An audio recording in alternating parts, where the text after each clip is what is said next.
Hi Paige, I'm gonna vlog more later, but I just wanted to show you the outfit I'm wearing because it reminds me of you.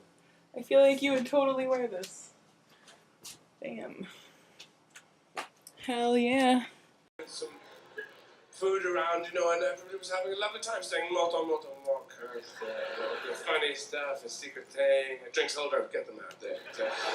And when men were up for production, it was some sort of double shift deadline late on a Friday night in Warsaw, because you just stick people, block, stick, block there. Oh, they know, Jonathan, bring them back, we'll use some of the elbow scrag left over from the window. That's fine, that'll do. That's why it's so depressing to look at, you know? This kind of bagpipes covered in hair.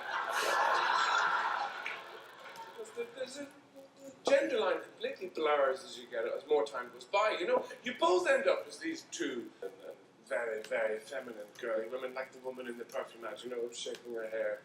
Just shaking her hair because it helps her think, helps her decide how she feels about things. Staying in on a Saturday night just to shake her hair. Being incredibly girly. And men being very decisive and saying, we're going over there, we're doing that, it's going to take ages, and we have to build a bridge to get there. And I've never been one of those guys, you know? So I didn't have men who fix things and know stuff and go, yes, over there. I never, my wife says things like, the water heater seems to be, and I go, get a man! Get a man, I do not speak pipe or hammer, leave me alone. There's a bag of money and a biscuit tin in the kitchen, give it to some men.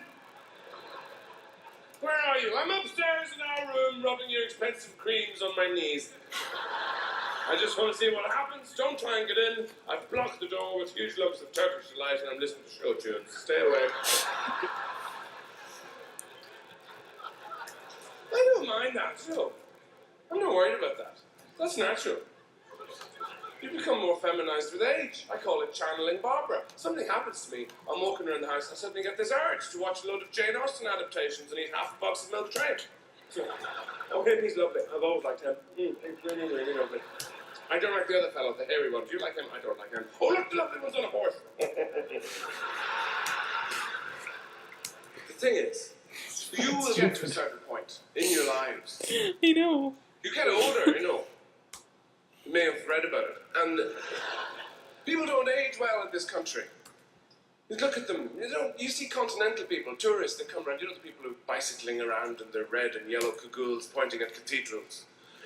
Springy, white hair and rimless, lensless, glassless spectacles, having a wonderful time, living on yogurt, going home and having sex, even though they're 300 years old. It doesn't happen like that here in Britain and Ireland. You see people aging, it's all wrong. They're wearing brown, they're at bus stops, they bend over, holding half a tin of cat food in a plastic bag, talking about the weather they haven't seen in the last 15 years.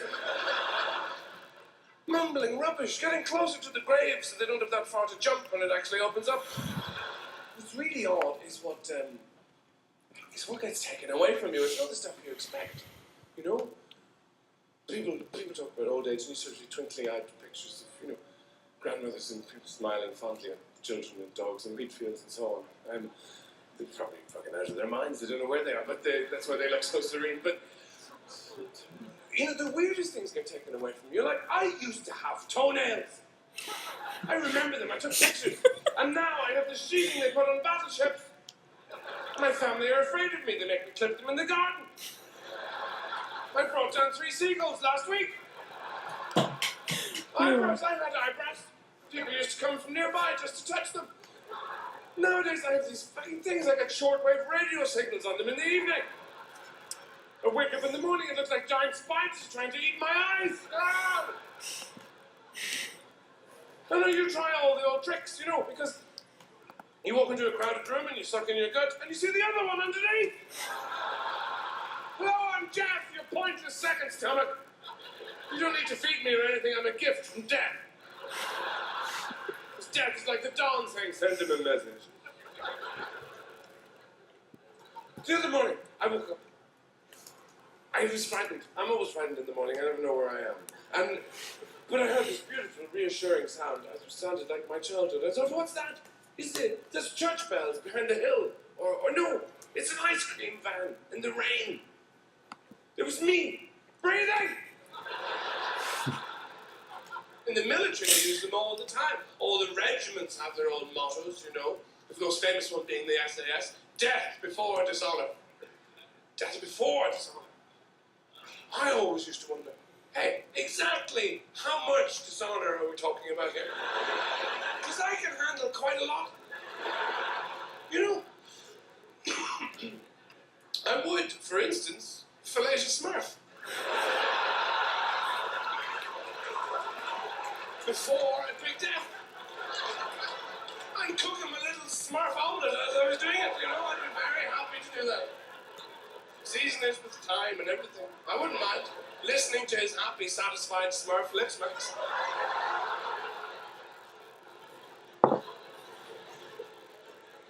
But every man thinks about Smurfs. They don't say it, but they do. That's why I'm here, to be honest.